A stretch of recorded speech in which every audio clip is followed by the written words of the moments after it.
Hello, Namaskar, and welcome to Talking Point Blank. On today's episode, I have a very special guest with me, uh, a very prominent Indologist, and also not only an Indologist, but an author of multiple books on Sanatana Dharma and Hinduism. So, we are going to discuss the past, the present, and the future of India. Dr. Koenraad Elst, thank you so much for being here. It's an absolute pleasure to be with you. So, I would start by asking you. You say that Hinduism is something which predates the Vedas.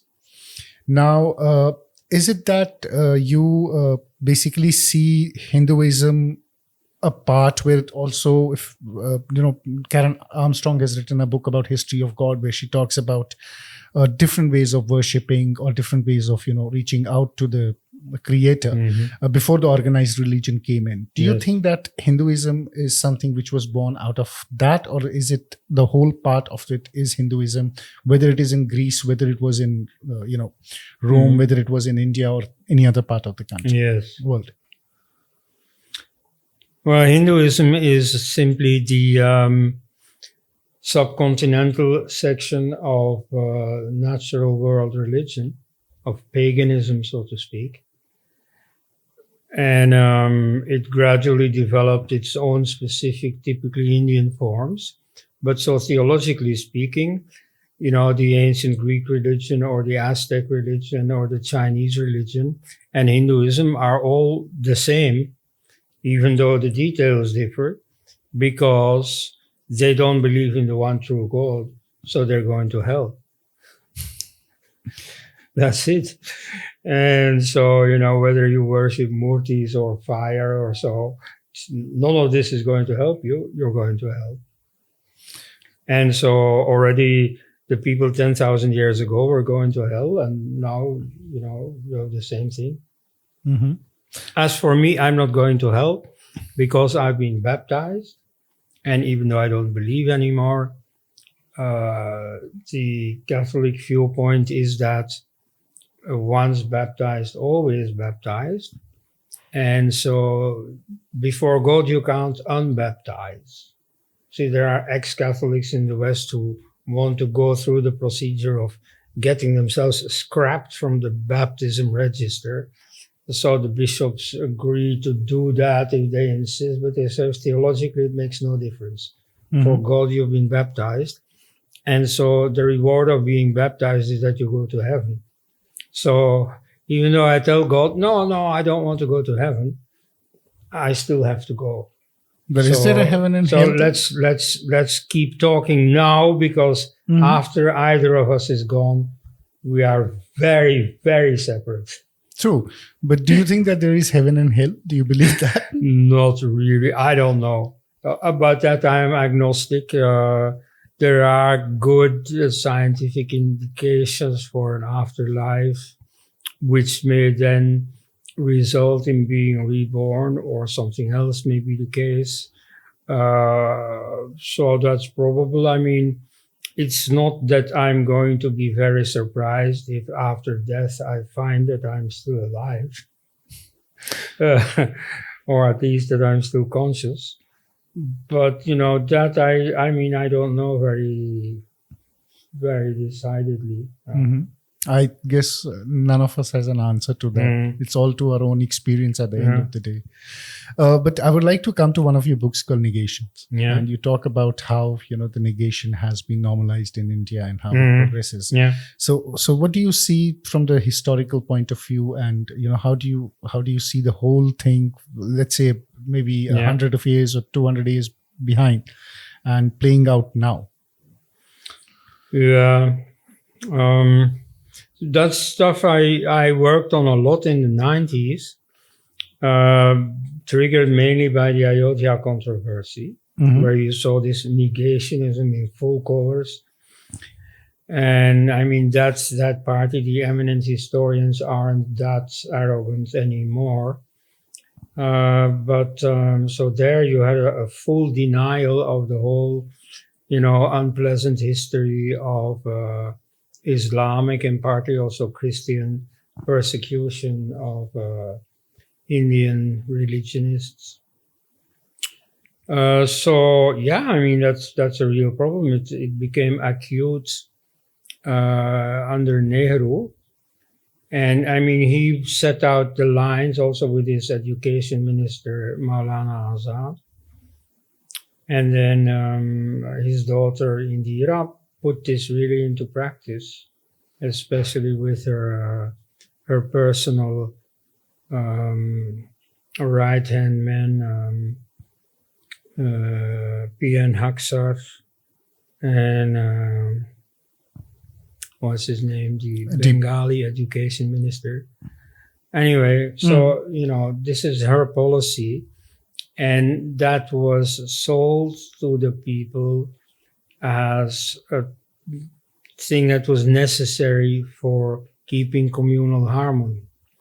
So the reasoning was, yes, we have to look away from, if not outright deny, the history of especially Islamic persecution of Hinduism, because this is only going to trigger revenge.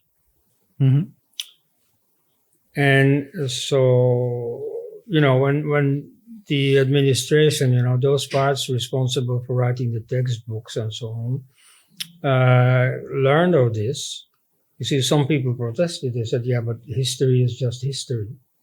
It's not like in Germany or in Israel or so they're going to deny or ignore the history of the Second World War.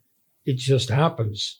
And then, we have to, like grown-ups, we have to, deal with that. So in India, they said, no, you see, Indians aren't mature enough for that, which is a very colonial reasoning. Indeed. In recent years, there has been a lot of talk in the West also about hate speech and censorship against this hate speech and so on. Now, the great pioneer among countries of this approach was India. Not really India. The British government of India in the 1920s introduced this law 295A of the Indian Penal Code, which prohibits criticism of religion, anything that might hurt religious feelings, because a number of Arya Samaj authors had criticized Islam, also part of their larger design of reconverting the Indian Muslims to Hinduism. And so Muslims didn't take kindly to this. And so they killed those people. And in 1927, it was a fairly hot season for these ideological conflicts. There had just been the murder of Swami Shraddhananda, very important Arya Samaji. And then there was this affair of Rangila Rasool. Yes. So 2 years before, a Muslim had written about Sita, Sita, the wife of Rama, saying that she was a prostitute and so on, that she had an affair with Ravana and all the rest. And so Hindus thought this was very insulting. Now, while Muslims reacted to a feeling of being insulted with murder, like of Pandit Lekram already in 1897 or so, and then a number of other Arya Samajis similarly eliminated, Hindus, by contrast, did the honorable thing. They answered a book with a book. And so they said, okay, if you want to insult Sita by making lewd remarks about her, okay, we can do the same with Muhammad. And so they wrote, totally on the basis of Muslim sources, didn't invent anything. They wrote this book, Rangila Rasool. So literally it means the colorful prophet. Yeah. But so the effective meaning is, the playboy prophet. And so it was all about the sex life of Muhammad. And yeah, there is quite a bit to say about that. Not just his marriage with a 6-year-old. Also, for instance, the fact that he, during the raids on Meccan caravans, often you see they kept passengers of those caravans hostage, sold them back for a big ransom to their families. So the women among them were usually raped by the Islamic raiders. And so Muhammad's men said, you see, we have these women here among us. We have to keep them for weeks until finally we get the ransom. You don't expect us to just look at them. And so Muhammad said, well, no, of course not. But, he was very explicit about his okaying. Yeah, all because that, if you because he took some practical measures. Mhm. He said, yeah, but you see, as a robber chieftain, I also have my code of honor. If I abduct anything from anyone and promise to give it back in return for a ransom, I of course have to give it back in the original state. So in the case of a woman who is not pregnant, she should not get pregnant. So you should practice coitus interruptus. That was back then, what they had of birth control. And so, he said, it's okay, you rape them. That's effectively what he said. Then later, in another similar incident, he changed his mind. He said, yeah, but, whether she gets pregnant or not, is determined by the will of Allah. If Allah doesn't want her to get pregnant, she won't. So don't bother about coitus interruptus. Okay. Anyway, so, there is a lot of the sex life of Muhammad, the, sex-related policies of Muhammad. Yeah, then that book that can be created talked about. Yeah. So you see, that all went into that book. And in this case, the Muslims didn't react with yet another book. No, they murdered the publisher. Yes. And so you see, the British had enough of it. They said, this has to stop. Now, you can't blame them for siding with the perpetrator, Mhm. like in the grooming gangs in England, which, in which the police itself was an accomplice. No, you see, here, of course, they did arrest the culprit and punish him. But at the same time, they passed a law targeting not culprits, but the honorable citizens who wrote books. And so they said, there's no more criticism, no more, attacking religions. And, they respected the secular forms of the law in the sense that this counts for all religions. But of course, in practice, it only counted for Islam. The others weren't going to kill anyone. Mhm. I mean, back then and even more today, you have plenty of criticism of insulting Hinduism, yet these people aren't being killed.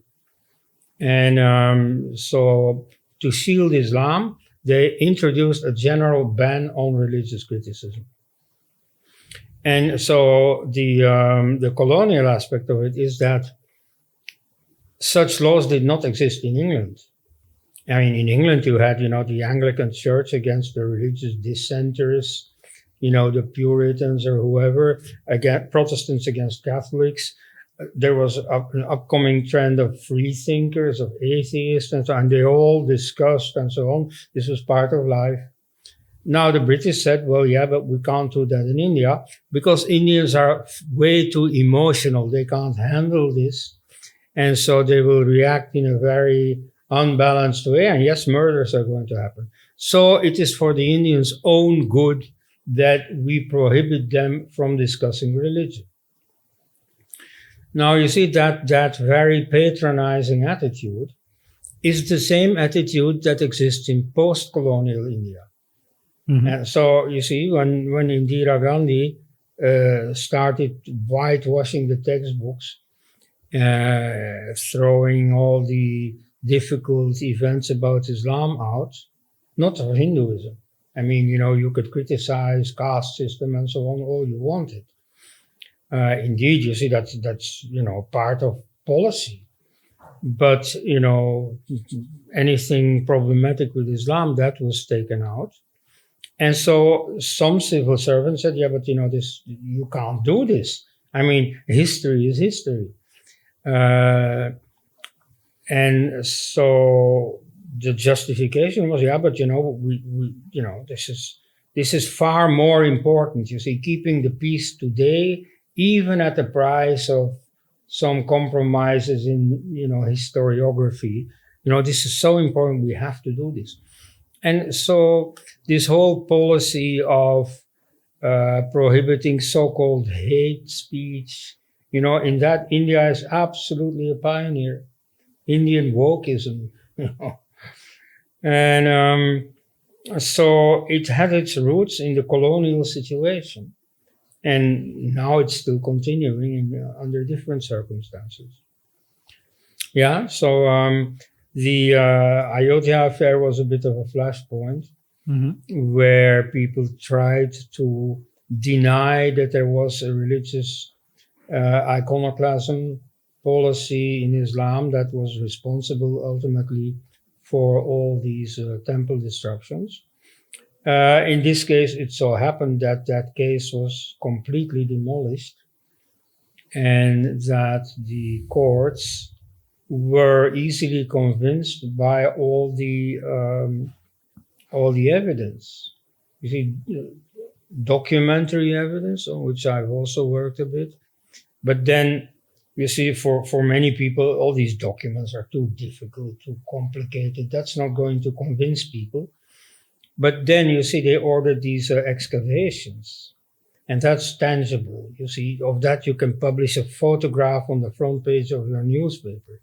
So that convinces people. And so, yes, you see, the foundations of the temple were dug up.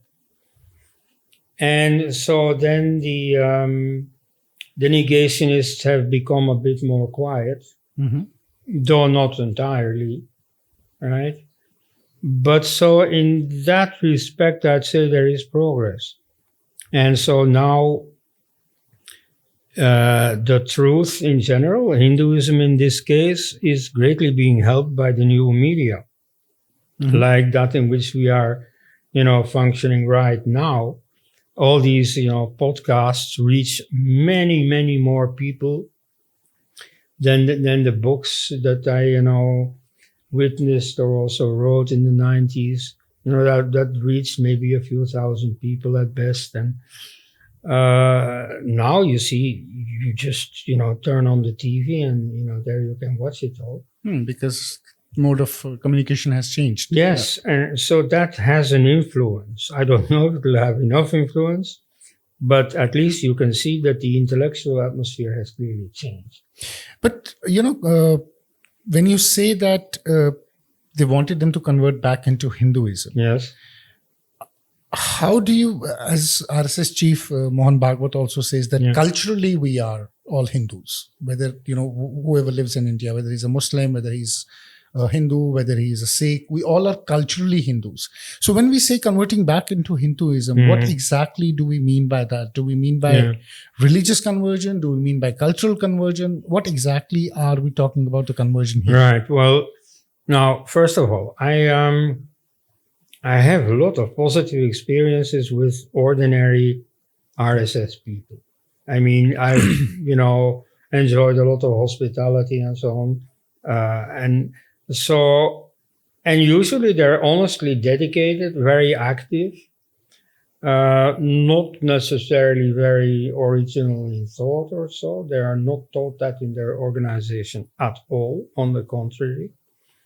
But I mean, very dedicated, very useful people, essentially good people, good-natured. But you see, they are functioning within an organization that just doesn't do the right thing. You see, when Hedgewar started the RSS, of course, his idea was to serve Hindu interests. Mhm. And nobody, or at least nobody who is in favor of Hinduism, can be against that. But you see, the whole history of how this evolved is yet to be written. But at any rate, where we are now, you see, 100 years later, very little is left of that original inspiration. And so when you look at a number of statements by Mohan Bhagwat, you just shake your head. They're so far off. So here, to say that we are all Hindus culturally, that's just not true. You see, okay, what do you mean by culture?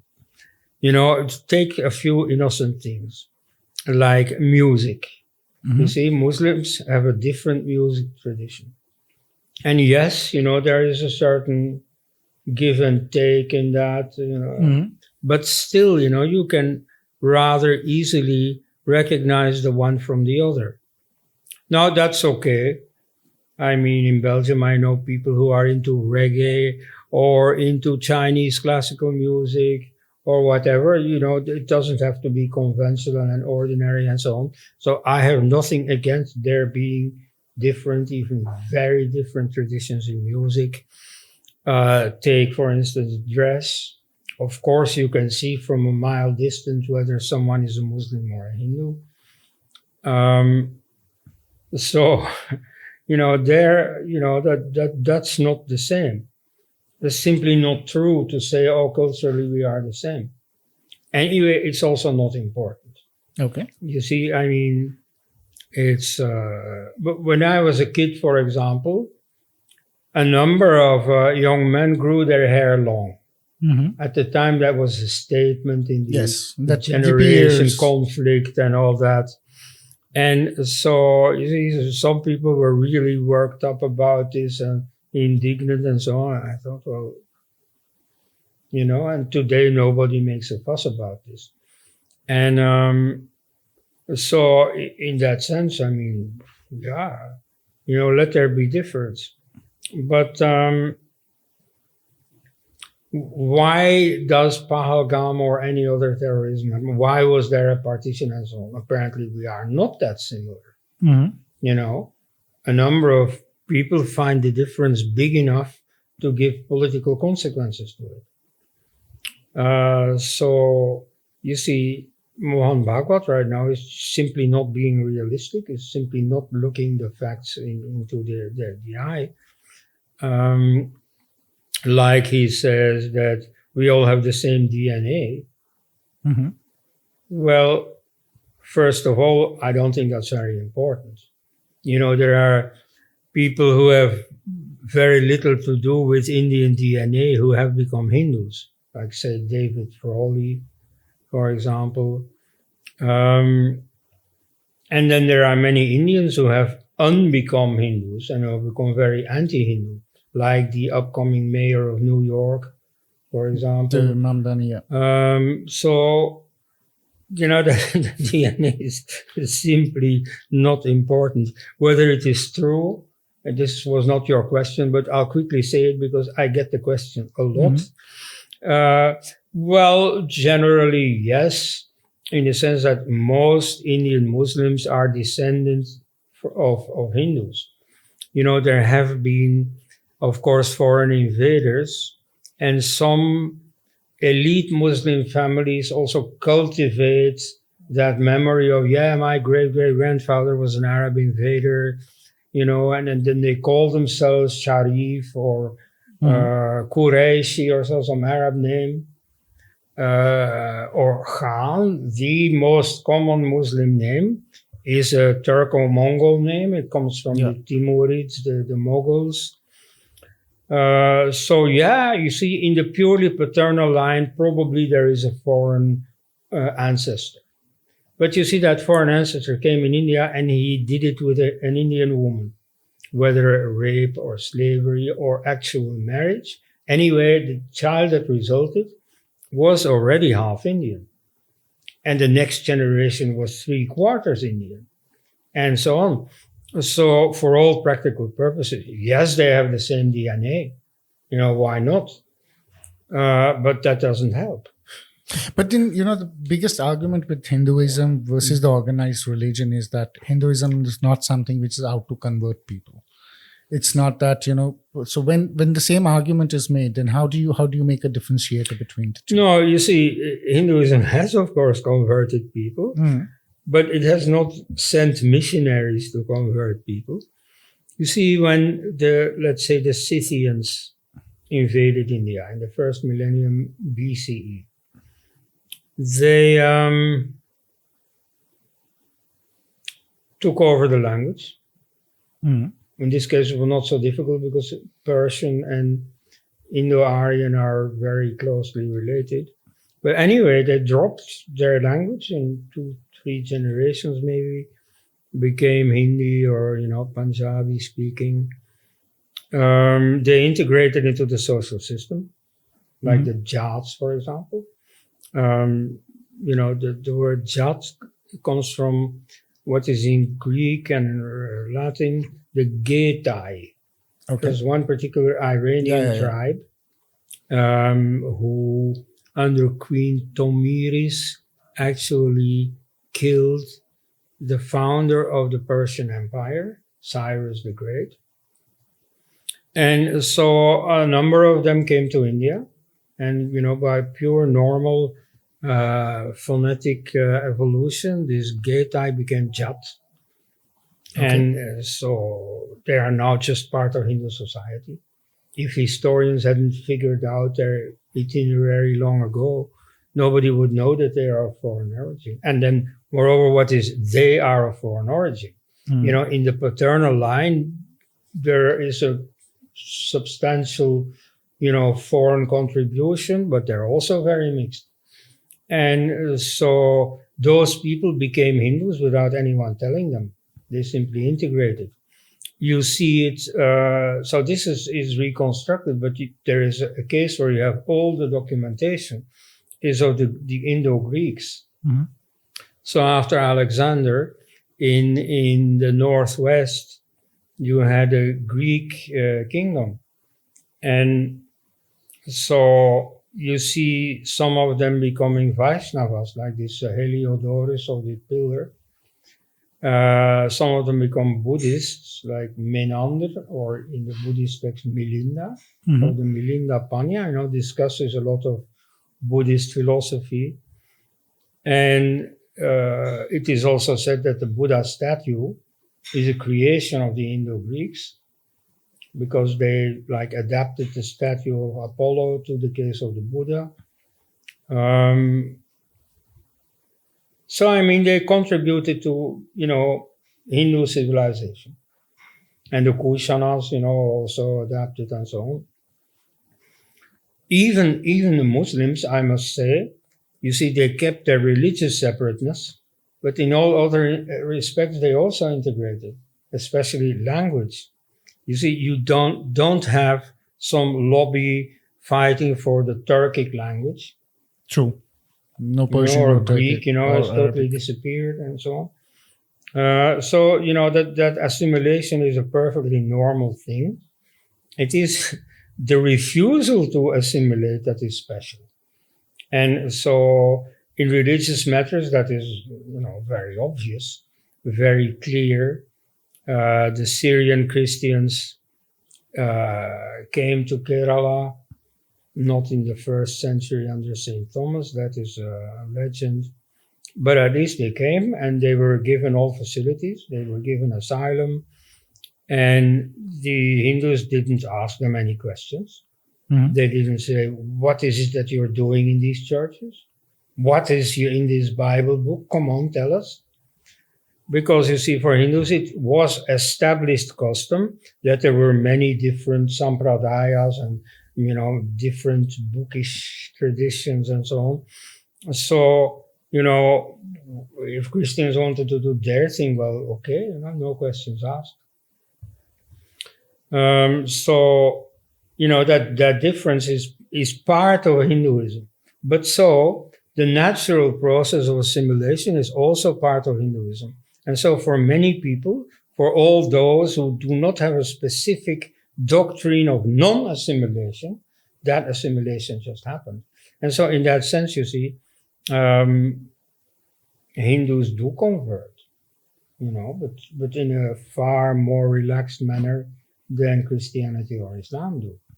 So at one point, we're talking about assimilation and cultural assimilation. On the other side, we are seeing something in Europe, especially in the Western world, where there is a lot of illegal immigration happening and multiculturalism or multilateralism you talk about. That is happening. But that is viewed as more as a threat than basically talking about the same kind of assimilation which can happen between Europe. So why is it that there is a difference there? And how do you see the European society shaping? Do you see that Christianity is failing in the West? Would you say that as well? Well, Christianity was already in decline before this migration problem came about. It's in decline since the 18th century. And some places held out longer, like the Dutch-speaking part of Belgium, where I come from, was practically a Catholic frontline state until the 60s, 70s. Surrounded by Calvinist Holland, Anglican England, Lutheran Germany, atheist Masonic France. When I went to Catholic school, everybody went to church every Sunday. That was not questioned at all. And so this was in the 60s. And so it's not so long ago. Now, around, let's say, 1970, a big walkout from the church started. And I lived really totally in the middle of it. I was the first at our home who ceased going to church. But, at the time I didn't fully realize it, but across the country this was happening. It was typically the eldest son who, made the first move. In many cases, not just the younger siblings, but also the parents followed. And I've also seen that many old people who were often the last mainstay of church communities also looked back on their very Catholic younger days and realized, oh my God, how they fooled us. So now there's a small minority. And so the same thing in Protestant countries and so on. However, that's not the whole story. There is a certain revival. And so you will see, if you scout the blogosphere and the podcast sphere, that the church makes the most of it. They really build a lot of propaganda on this. The conversion of a few celebrities. That's really happening. But there's absolutely no match for the emptying of the church that is going on a mass scale. And so you see more and more and more churches being closed down. Like, for instance, just behind my house, there is a church that was fully functioning when I left. When next month I'm coming back home, that church will have closed down. It's put up for sale, which means it is going to become a restaurant or a sports hall or, anything else. It can become a mosque also. Okay. Or if you are fast enough, you can open a temple there. But so, more and more and more churches are closing down. Reason behind it? Why is it that the churches are now closing down and people are really turning away from, Christianity, or, it's in a decline? Well, the main reason is the democratization of knowledge. Okay. Yeah. So you see, from the church side, they say, yeah, but people had it too easy after the war. After the war, in the war, it was a very tough time, and before that, all the parents had poverty and so on. But then, there was this enormous upswing. Life changed. You see, people got cars and TVs and so on. Life changed, and so there was no longer that need for religion to fill up, a gap in your life. That's part of the story. But the most important thing is simply the realization that, these are just stories. And so, Bible scholars have been working on that. It starts with the Dutch Jewish philosopher Spinoza in the 17th century, who started, taking a critical look at the Bible, rejecting much of it. And so in the 18th century, you got this deism, which was a movement of people who still believed in religion, but not specifically in Christianity anymore. A famous case is the American founding father, Thomas Jefferson, who cut from the Bible all the passages that he didn't agree with, that he didn't find, humanely acceptable. And it was a very thin book that was left over. But you see, that was an elite thing. A very typical example of the mentality there is 18th century French free thinker Voltaire. He was a very great critic of Christianity, not of religion as such. He was such a deist. Most of these, but of Christianity, you see, he said, well, of course, I don't believe, but I want my wife to believe. I want my servants to believe. Because you see, I don't want my wife to cheat on me. I don't want my servants to steal from me. So you see, if they can be kept, on the straight and narrow by the fear of hell, that's just fine for me.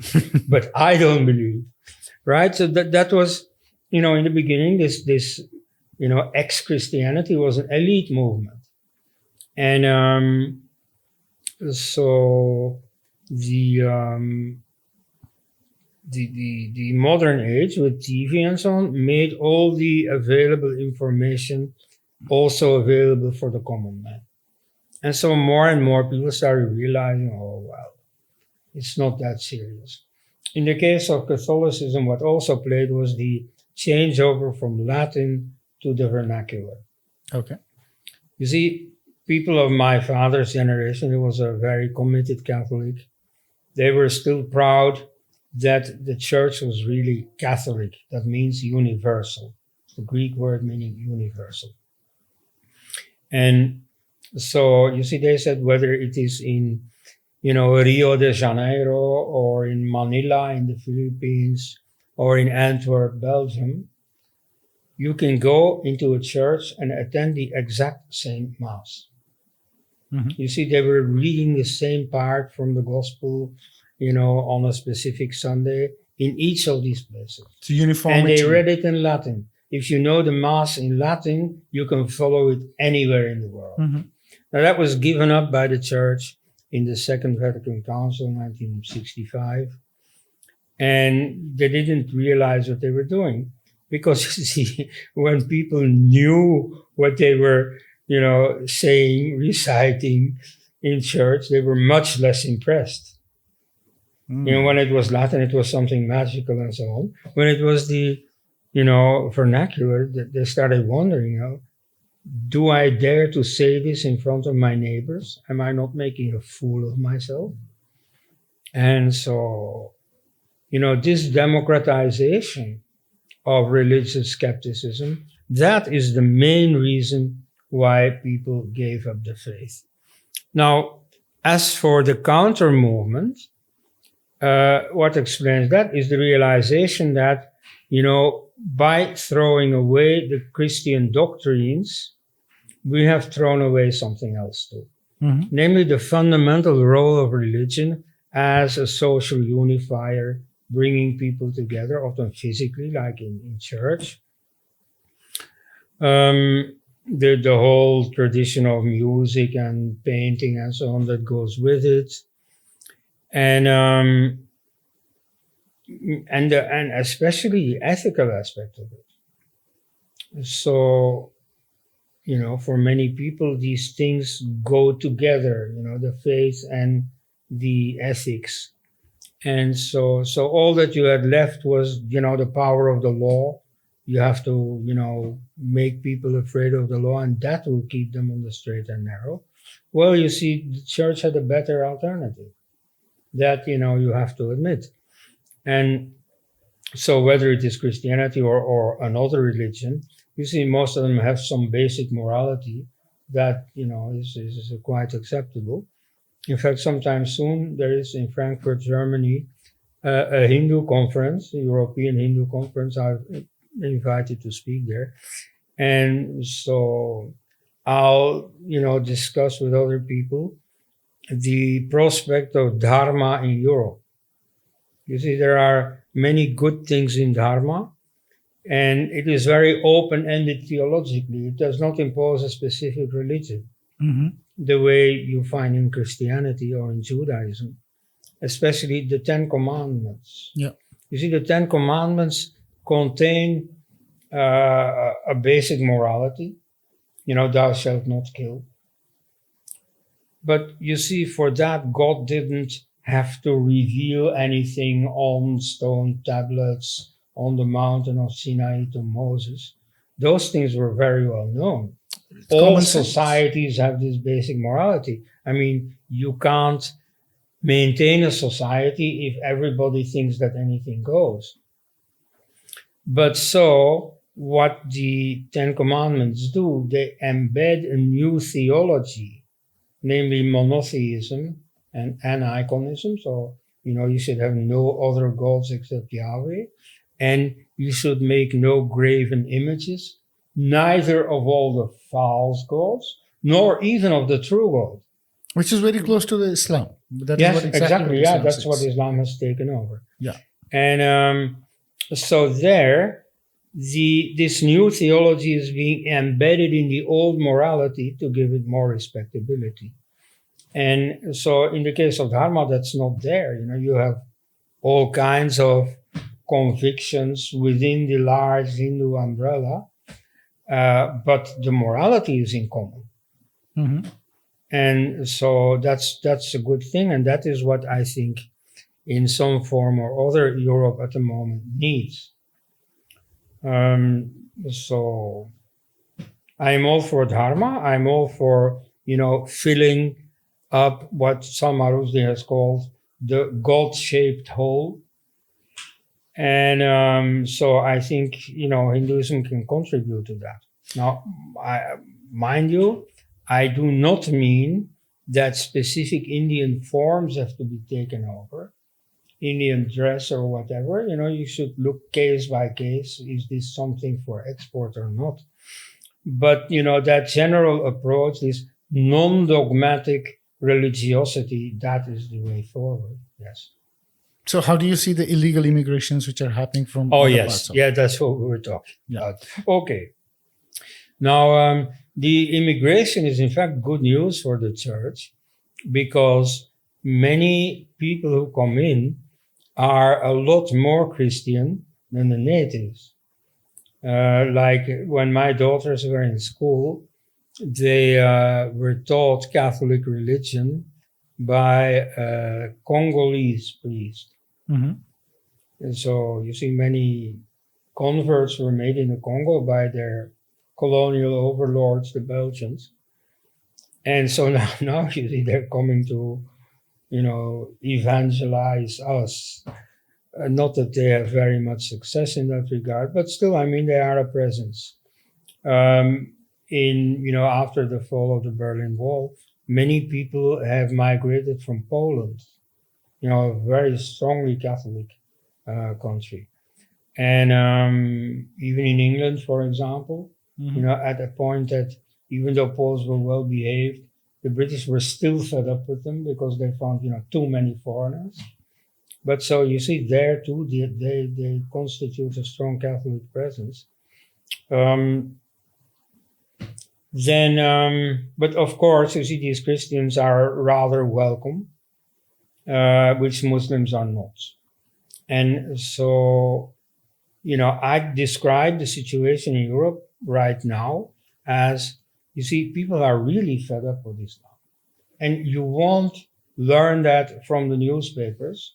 You see, the legacy media keep that under wraps as much as possible. Mm-hmm. And, the elite keeps on flirting with Islam, even though the people really don't want it anymore. Why? Sorry, I'll stop you. Yeah. Why does the elite want to flirt with Islam and the common people don't want it? I mean, why is there a disconnect between the two? Well, what is very important in forming your opinion is who is against you. Okay. So they see that, a number of conservatives and people they don't like are against Islam. So that already is enough for them to be in favor of Islam. Then there is the fact that many, people who come in from what used to be called the third world are automatically deemed to be the good guys. And so most of them are Muslims. And so therefore Muslims are good, therefore Islam is good. But you see, the most important really is who are we against? And so you see, if these deplorables are against it, then we are for it. It's not much deeper than that, because it's not that they know a lot about Islam, they love Islam or so. They know a few propaganda lines about Islam, and that's about it.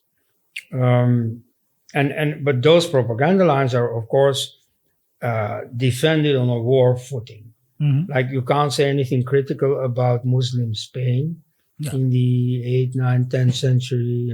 That's a sacred cow. No, we have seen, something like Charlie Hebdo getting attacked, in Europe. If you Yes, do of that, course. we've seen results of terrorism happening. In France, in other parts of Europe as well, in Germany as well. But how do you see the TFR affecting the demographic change in Europe as well as, and then I'll come to India as well. Well, just like in India, in Europe, you can say that the Muslim immigrants are also susceptible to the decline in birth rate. Okay. And so, you see that the third generation Muslim immigrants are showing the same effect as the natives, a bit slower, but still in the same direction. But that bit slower makes a lot of difference. So if the Muslim birth rate is low, but still higher than the native birth rate, it means that their percentage keeps going up. Now that's happening. Then there is, of course, the immigration. Mm-hmm. And the Muslim birth rate is going up, both in India and in Europe. And so I'll repeat the prediction that according to Mohan Bhagwat is totally beside the point. But I'll repeat it anyway. It is true. You see the fanatics, the religious bigots and so on. They have a point when they say by the end of the century, this here is going to be a Muslim majority country. Mm-hmm. Except that I'm not so sure of that. But you see, if you simply look at you extrapolate the demographic, evolution, that is sure to happen. Okay. And like I remember in 1991, this Mani Shankar Iyer had a column in the Weekly Sunday. I don't think it exists anymore. And there, you see, he said after the 1991 census that, the Muslim percentage is going to remain the same forever. At the time, it was 11%. Okay. The last census, which is already 15 years ago, it was 14 point something. Mm-hmm. And that's only the official figure. Mm-hmm. Because not I, but Muslims themselves say this figure is seriously underrepresented? Yes. Okay. Because especially the Bangladeshi illegal immigrants, lie low. You see, they don't want to emphasize too much that they are Muslim immigrants because they think that even though right now they have no problem in India, there might come a Hindu government that cracks down on them. And indeed, at the time of the CAA, NRC protest. yes, they thought that now the time has come. Now they're getting serious about, throwing out the illegal immigrants or so. That didn't happen. But so that they take that into account, that possibility. So according to Muslim spokesmen themselves, the official percentage of Muslims is undervalued. It's roughly around 20%. So those 14.6% of 15 years ago, that's now like 16, 17, whatever percent. Nearly 20%. And so it is absolutely going up. No doubt about that. And so were it not for other developments, this is certainly both Europe and India are certainly on the way to a Muslim majority. Now, I don't think that is going to happen. And in this case, I have to say, I told you so. Because, you see, already in the 90s, I heard people clamoring about the demographic threat and so on. So I wrote a little book about that. The demographic, I don't know what it was called, demographic threat or something. And so there I concluded, well, there is not much of a threat. There's something you could easily do about it. You see, take a leaf from the book of The Decline of Christianity. You see, how did it happen? It's not by repression against Christianity. In the Soviet bloc, there was repression against Christianity. Yeah. Look at Poland, which is far more Catholic than any of the Western European countries. So, persecution is not what is going to stop Christianity. Here people said, for example, we should prohibit people from having more than 2 children.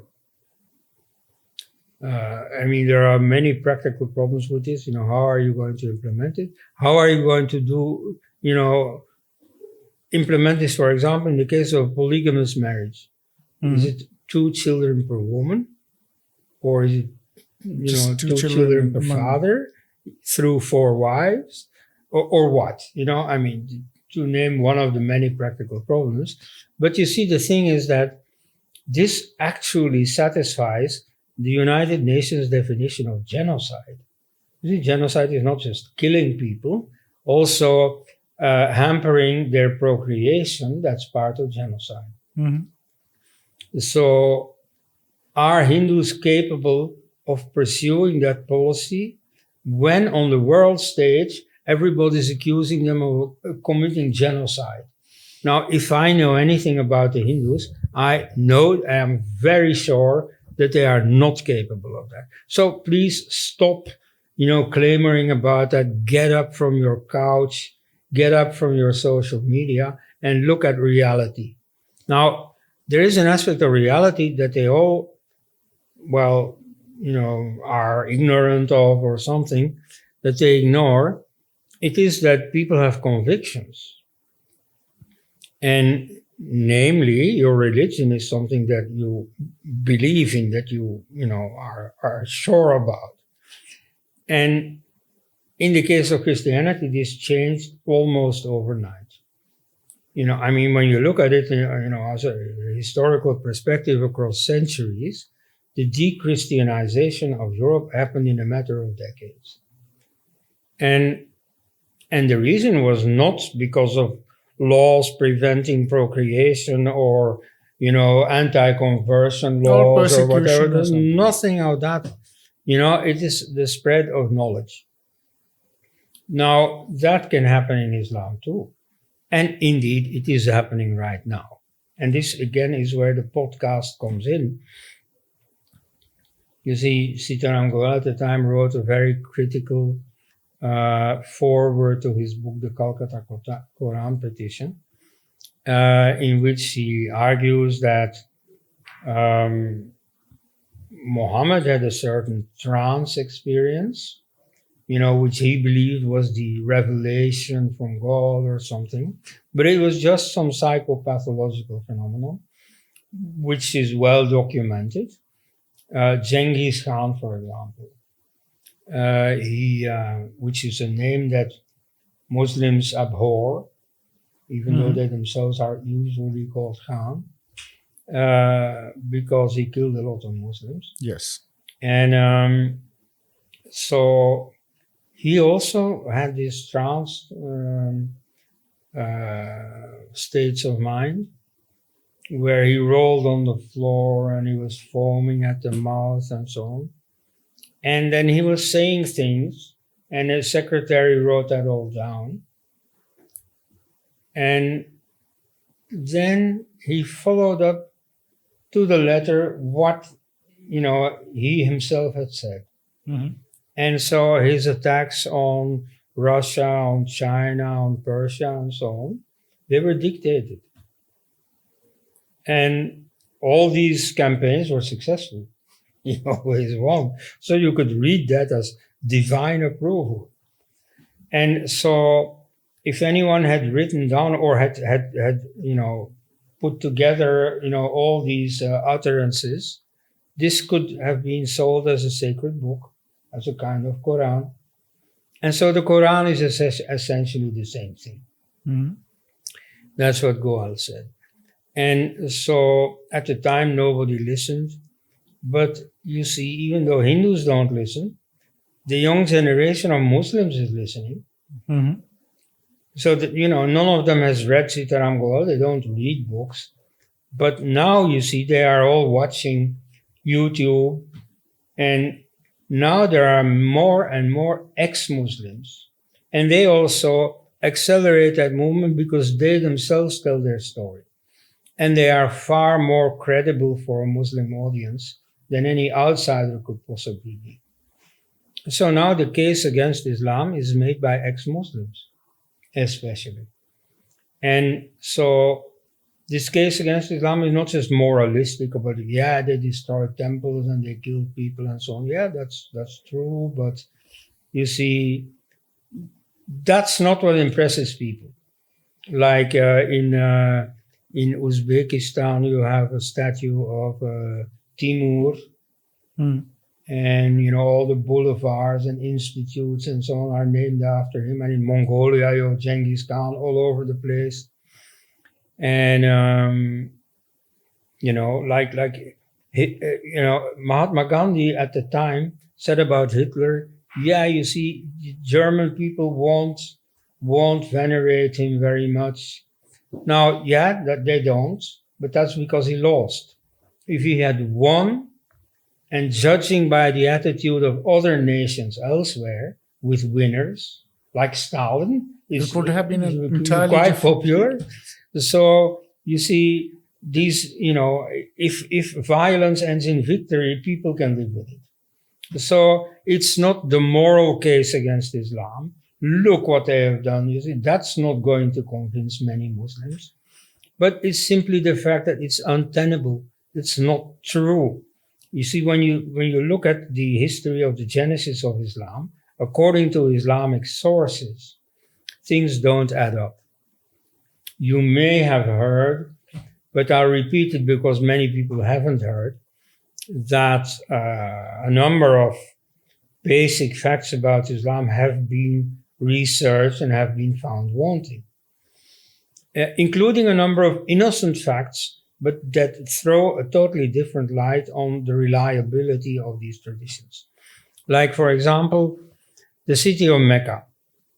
You see, there's a lot of discussion about right. It turns out that the city of Mecca didn't exist. There are some, even Muslim scholars. You see, I remember a time when these eminent historians were in seriousness saying, no, Ayodhya did not exist, or Rama did not exist in Ayodhya. So here we have a case where a city really didn't exist.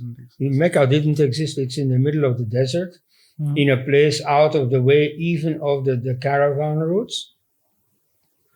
And, there's nothing, it's in the middle of nowhere. And so, and when you dig there, you see today there have been a lot of public works there. You see building companies have set up, high-rise buildings and so on. And so when a building company does this, first they have to dig a big hole for the foundations. And so the archaeologists come flocking. Okay, you see, we have no money for digging up seriously, but anything you find, we are interested in.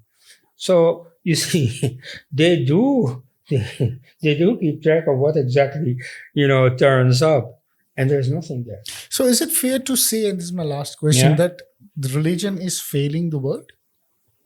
And it could be any? No, I don't think so. I think religion is quite in demand. But you see, there are a number of doctrines that can't hold out anymore. Mm-hmm. You see, that will not survive the scientific revolution. You see, the scientific revolution started already a few centuries ago. It is reaching more and more people. It is having its effect on public discourse, not just of the elites, but more and more of the masses in general. And so certain doctrines, won't survive. Mm-hmm. In Hinduism too, there are some funny things, like, the doctrine of the yugas of 432,000 years, or so the doctrine of apaurusheyatva of the Vedas. That is to say, the fact that the Vedas are not written by anyone, but have been revealed from above, just like the Quran. Mm-hmm. So you see, that doctrine won't hold out. But the main contents of Hinduism, that will hold out. You see, the stuff that the Upanishads gave, that have been systematized into Vedanta and so on, that is certainly worth surviving. And I think that is going to survive. So niti is something, what you were saying. Niti is something. Yeah. But so stuff like, the life of Muhammad, mainly constructed long after his death by the Abbasid dynasty. That's, that won't hold out. And you see it. You see more and more Muslims leaving Islam. Even in the Arab countries where it's fairly dangerous, they don't go too public with it. Still, in a number of Muslim communities, you get the phenomenon of a society of ex-Muslims. Like in Kerala, you have one. I think in some more provinces. But in Kerala, there is a lot of. You've seen a lot of influence of Arabic Islam in Kerala. We have the same problem in Assam. We have the same problem in Bengal, in Kashmir, and then you have Pakistan, and then you have Bangladesh. So how do you see it? We know the problem of Islam. It's been with us already for a long time. What I am now highlighting is that now you also have the opposite tendency of Muslims leaving Islam, just like millions of Christians have left Christianity. So you see, in the 50s, when the first signals were on the horizon, like, for example, the decline in vocations, fewer and fewer youngsters became priests. That should have alerted the bishops of this trouble brewing. And so at the time, they didn't take it seriously. They said, we'll weather this storm, and it's nothing. And yes, it was something. And so in the case of Islam, the same thing. So you have many Muslims who, keep on, putting up a brave face and saying, well, no, it's nothing. Well, I think it is something. I think it will have more and more effect. You also see it at the level of politics. For example, it used to be that if there was some Palestinian issue, the whole Muslim world, to a man, stood in solidarity. That's no longer the case. You see, in the United Arab Emirates, even in Saudi Arabia, they say openly, this doesn't interest us anymore. Mm-hmm. It's only those Muslim communities who have grievances of their own, real or manufactured, who, show solidarity with the Palestinians because they recognize their own situation.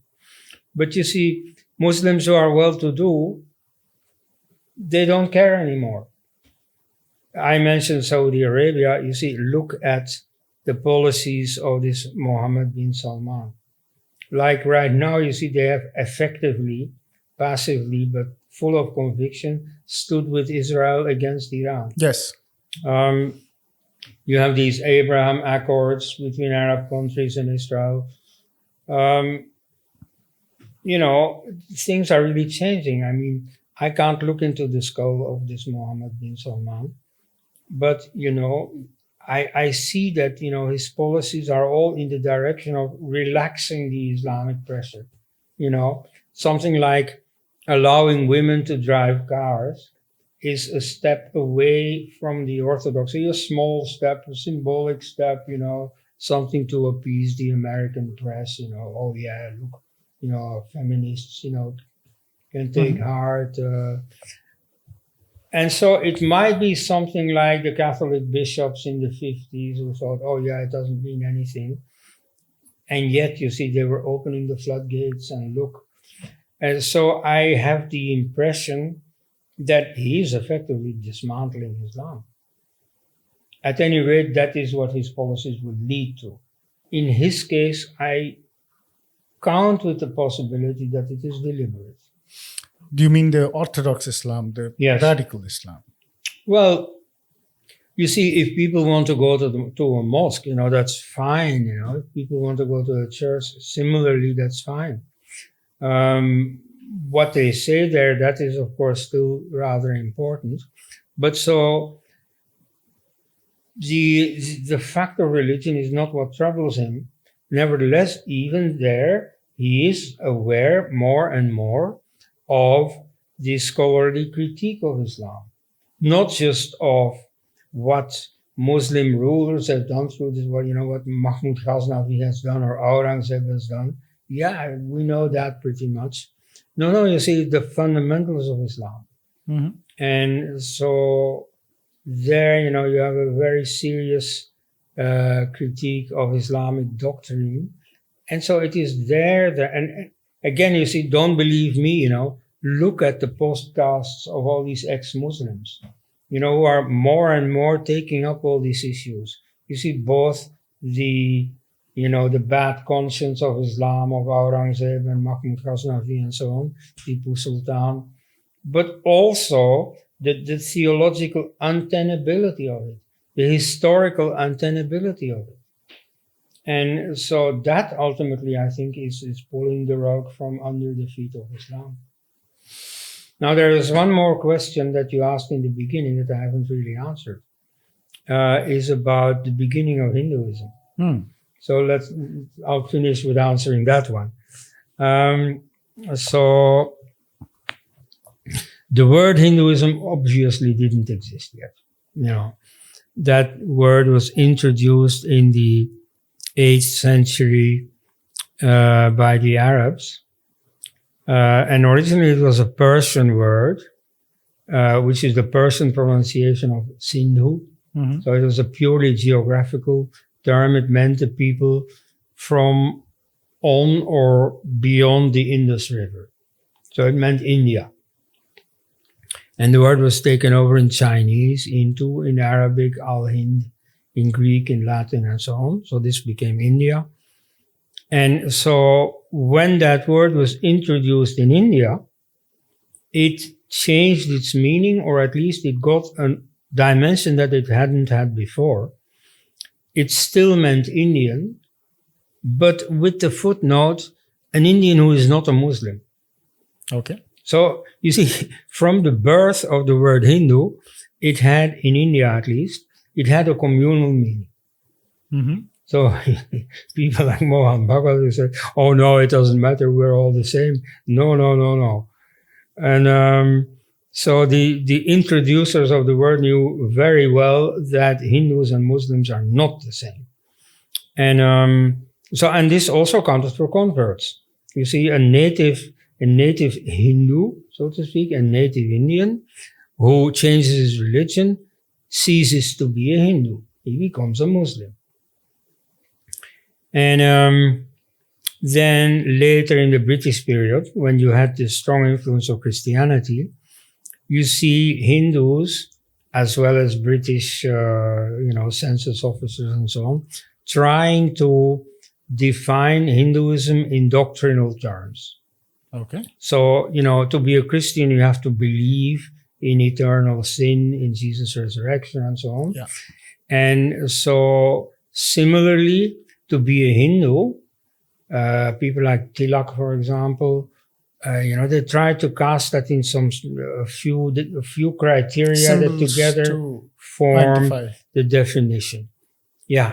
And so, for example, belief in reincarnation, belief in the Vedas, no karma. cow slaughter, and so on. So they try to take it into, these few criteria. Usually they are not entirely correct. Like, for instance, many Hindus don't know anything about the Vedas.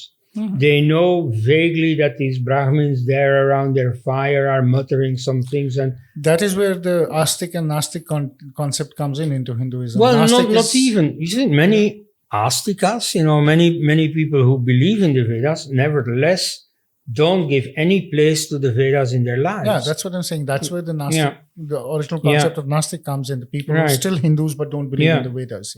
Yeah. As far as texts are concerned, you see, people are busy with the Mahabharata, the Ramayana, the Puranas, but the Vedas, just lip service, Mhm. and anything old, they call Vedic. Hmm. But so they have no notion of, what the Vedas really are about. And, for instance, this cow slaughter, you see, for many people, for tribals especially, this is totally far from their world. They have no notion. Then castes. You see, the Vedic rishis didn't have caste. Are they not Hindus? So, caste is an institution that grew gradually. And then comes a phase where, people get militant about it. So this is around the turn of the Christian age, of the Common Age. Then you see India gets divided into box-type communities that are endogamous. So they breed amongst each other, not with one another. So they become ever more distinct.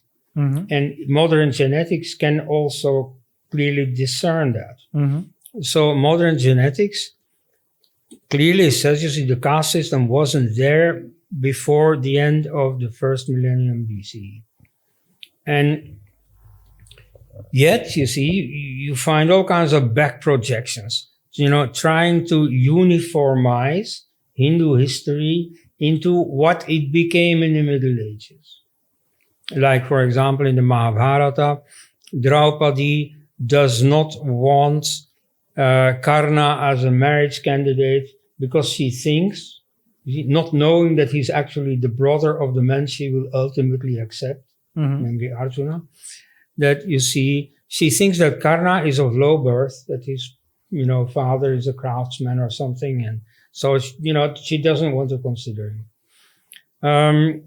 Or, for instance, a very good example, the estrangement, apparently, between the Vedic sages Vishwamitra and Vasishtha. You see, in the Vedas themselves, there is absolutely no rivalry between them. True. Not even sure that they ever met. So what happens is that this conquering king Sudas, in the beginning, you see, he conquers East Punjab, and the priest at his side is Vishwamitra. Then he turns his eyes to the east. He conquers Panchala, or western UP, and is still Vishwamitra. Then Vishwamitra disappears from the story. What happened to him? Now you see, from other sources we know that he was part of the actual conquering party in Panchala, and that he settled there. So he was no longer with King Sudas. And then Sudas took another court priest, namely Vasishta, who was by his side in the conquest of West Punjab, Battle of the Ten Kings. And so they didn't fight, they didn't quarrel. Sudas didn't break up with Vishwamitra. There was simply something else he did.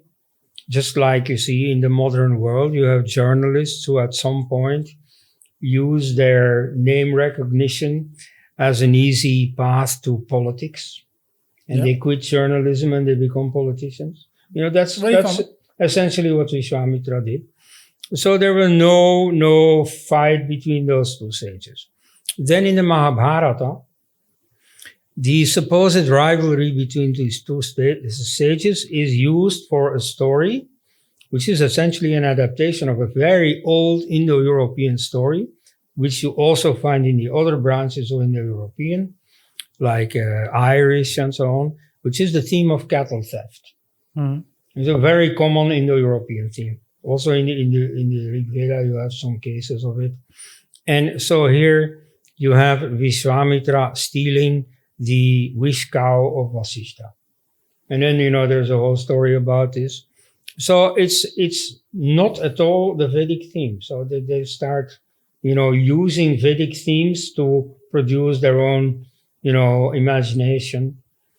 Then in the Puranas, another 1,000, 2,000 years later, by that time, Hindu society has become a caste society. And so they use the caste theme. So they say, Vasishta, who is a very religious person, like for instance, he does something that practically no ancient Indian does. He writes about the religion of his adversaries in war.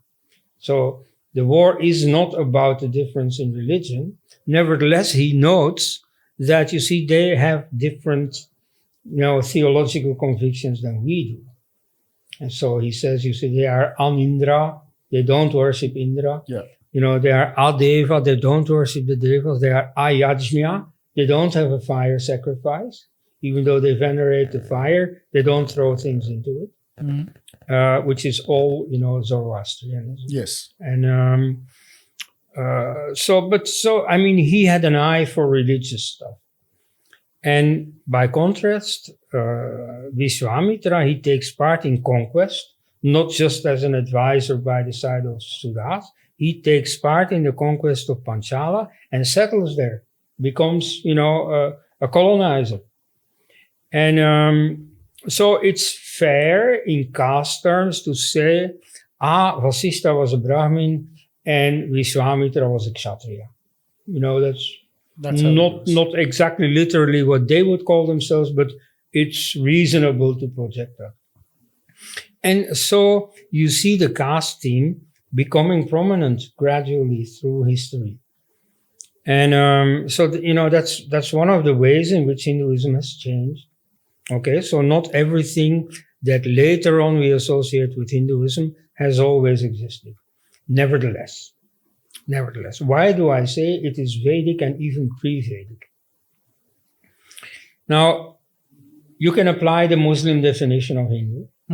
You see, all the pagans, all the unbelievers in India, all those who don't believe in Muhammad and in the Quran, they are Hindus.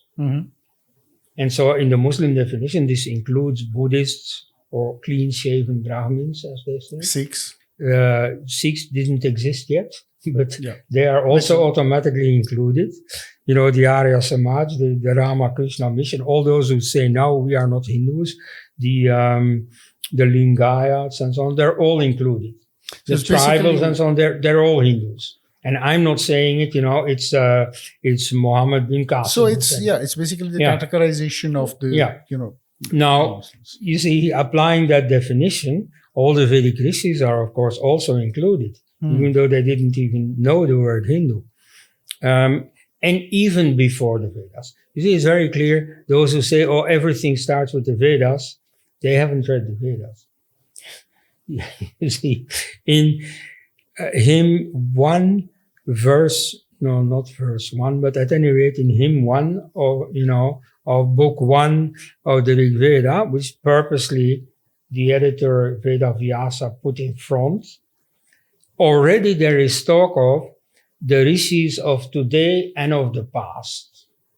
They are very conscious that they're not inventing something, that they are continuing a tradition that already exists. And this is very common. You see, the Buddha emphasizes, I walk into the footsteps of the earlier Buddhas. Mm-hmm. His Buddhist canon mentions by name the yoga teachers where he learned meditation. So he is continuing a tradition. The only thing new is his new monastic order, his Sangha. He did found something, but so in terms of philosophy, theology is not that original. He added a few things, but on the whole, he continues what was there. In fact, I might even mention Muhammad. Though totally different inspiration, nevertheless, he too emphasizes that he's not bringing anything new. He claims to be just one in the line of biblical prophets, going all the way back to creation. And so this is a normal thing in religion, and it is relatively true. And so the Vedic people continue what was there. And but important to note, not everything in Hinduism is from the Vedas. Like, for instance, the very common temple worship, or worship of a murti in the home of a murti, which is the temple, is non-Vedic. Mm-hmm. The Vedic people didn't build temples. When they worshipped the sun, they didn't build a statue of Surya. Yeah. No, they got up early in the morning to the rising sun and they prayed to the rising sun. And Indra was the thunder. It's not a statue of Indra. No, it's the real Indra. So in that sense, there's a lot in Hinduism that is not deducible to the Vedas. So the Vedas are the tradition of one specific tribe, the Paurava tribe, this is a branch of the lunar dynasty and so on, which is limited to northwest India. But gradually it spread across India, not by conquest, but by except for these few conquests by Sudhas that I mentioned, but it's all in northwest India. And so it spread by invitation, which I would be proud of, all these people who say, oh no, we are not Hindus, I'm Hindu nahi. Well, they don't know Hindu history. There are some really great things. And so nowadays, because of the prestige of science, people bring up, oh, they invented the zero, and they invented the well-structured alphabet, founding the science of linguistics.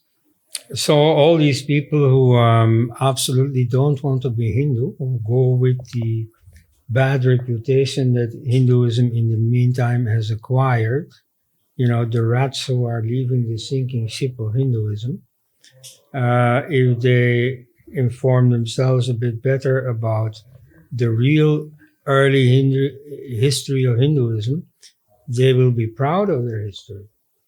And so this is true for the contributions to science, in mathematics and astronomy, in linguistics especially.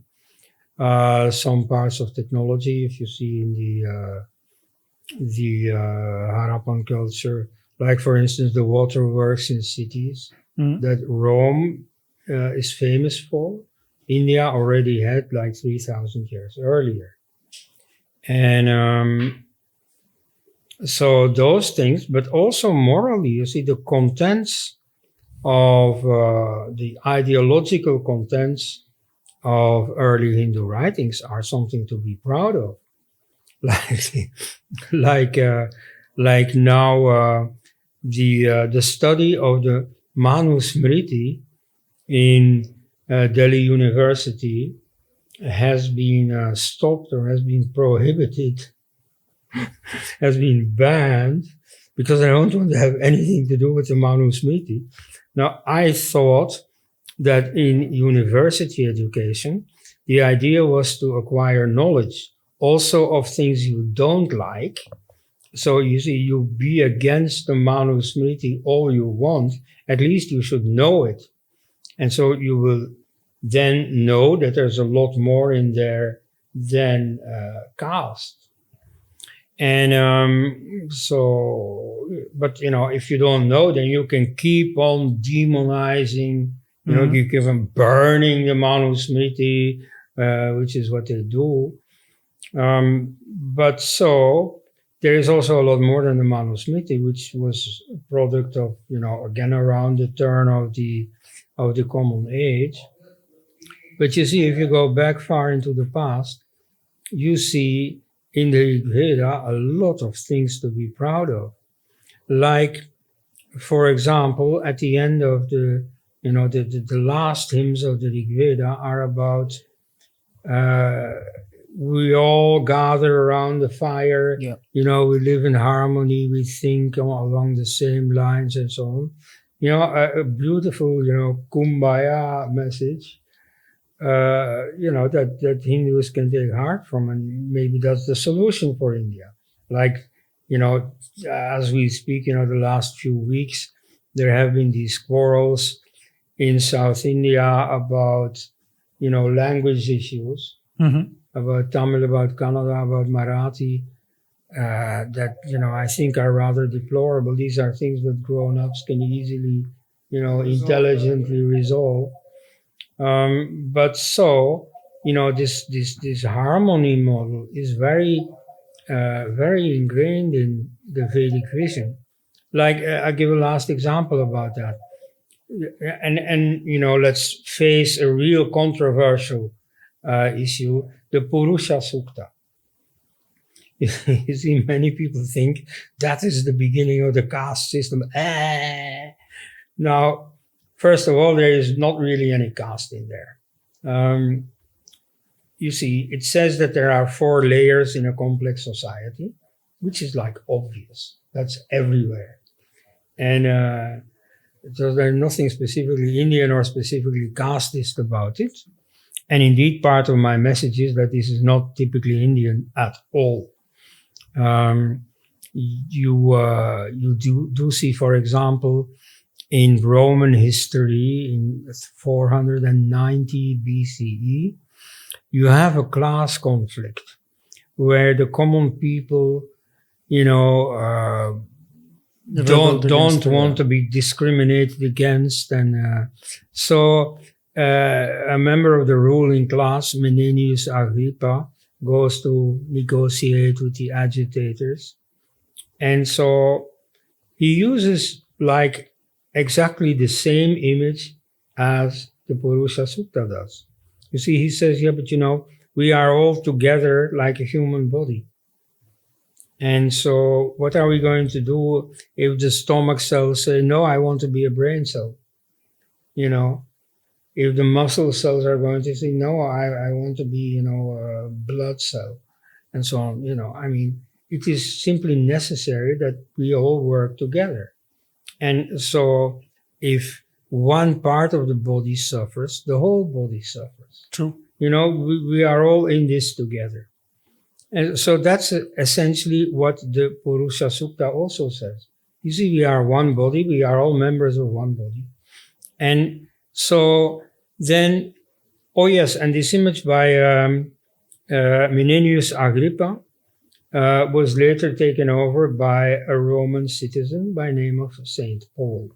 Okay. And so he put the same image in his letters, which are now part of the New Testament, and which forms the basis of the social teachings of the Catholic Church, promulgated in the 1890s, in the encyclical Humanae Vitae. No, not Humanae Vitae. In Rerum Novarum, sorry.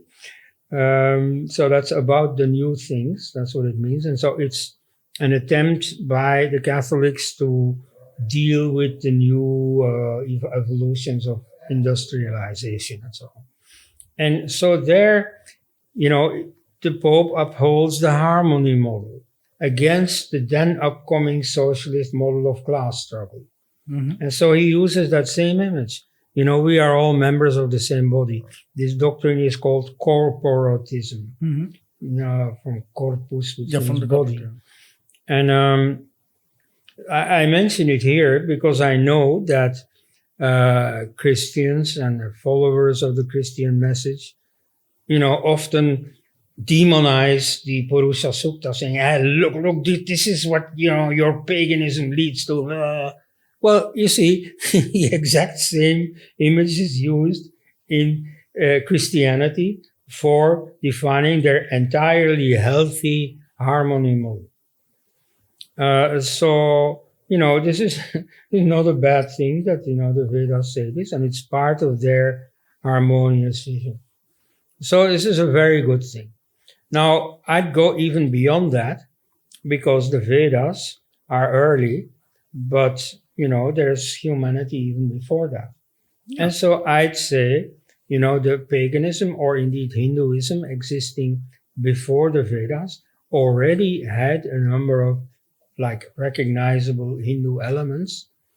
And specifically, there is the Indo-European tradition, from which, Sanskrit is one branch. And if you look at the other branches of this Indo-European genealogical tree, you do see a number of elements in common. Like I mentioned already, the image of, corporatism. But, there's a lot in common. And, you can immediately see this by the mythological stories. Like, in the Mahabharata, you have a lot of themes that you find back in Greek mythology. Give one example, you have Duryodhana, who, thanks to the magical power of the eyes of his mother, who has been blindfolded for all these years, exposes himself to her, expecting to become invulnerable. Right? Now he wastes it, because Krishna has told him, you can't stand naked before your mother. You put on a loincloth. So he does. And then there he doesn't get invulnerable, and there he later gets killed. Now, similarly, Krishna has sage Durvasa apply some ointment or so to him all over his body, so that he will become invulnerable. Unfortunately, during this procedure, he's standing on the soles of his feet. That's why his soles are the Achilles heel. And so that's where he later gets shot. Now, this is exactly like you have in the Greek tradition. The Achilles heel. The heel of Achilles. So his mother holds him in this magic potion, but she holds his heel, and there he gets shot. And you have the same thing among the Germanic people. Siegfried kills the dragon, just like Indra kills Vrtra. That's also a commonality. Then he takes a bath in the blood of the dragon to become invulnerable. Unfortunately, there's a leaf from an oak tree that falls on his shoulder, and later there he gets shot. And so on. I mean, so it's a very common pan-Indo-European theme. And so there are also deeper issues, like, for example, some of the Greek gods are depicted triophthalmos. This means with three eyes. So the notion of the third eye had percolated from some distant Indo-European origin, even into Greek mythology. Germanic, the same. So you see that tradition of the third eye as giving wisdom, this is associated with it. That goes back to the yogic tradition of, Shiva with the third eye. Only in India, they preserved it. There was a living yoga tradition that kept the imagery of a third eye alive and meaningful. Whereas for the Greeks, it had become, something funny, some cartoon element. because in the rough and tumble of their migrations and so on, they had forgotten the really fine point of this imagery. And but so there is something in common. So that third eye goes back to earlier than the Vedic age. That goes back to the Proto-Indo-European age. And so that way, there are very important elements that are now known as Hindu that actually go back to a time when, there were, of course, unbelievers in India. In that sense, there were Hindus, but nobody would think of themselves as Hindu. But so, don't blame the Manusmriti, don't blame the Vedas and so on. This is all a very ancient tradition. As for institutes like the caste system, they did not exist at the time. They need not exist now. I know, for instance, fairly well the Hindu community in the Netherlands, who have lived in Suriname for a century. Before that, they lived in Bhojpur, in the border area of UP and Bihar. And so today they are a caste-free community, but they're very Hindu. They're centered on the Ramcharitmanas, and there's also a strong Arya Samaj element. And they really cultivate Hindu tradition. So you see, Hinduism can perfectly well exist without caste, as it has done in the past. So my concluding remark is that Hinduism is great, and if some things have to be remedied in it, well, then remedy them. That's all you have to do. Otherwise, Hinduism is just fine. Thank you very much with that. It's been a real pleasure to have that talk with you. Thank you so much, Koenraad Elst. Namaskar once again, and thank you for being here today as well. Mm-hmm. Thank you. I hope you liked this podcast. If you liked it, kindly share it, subscribe the channel, and you can contribute through memberships or super thanks and super chats. I'll see you very soon in our next series of podcast. Till then, Jai Hind, Jai Bharat.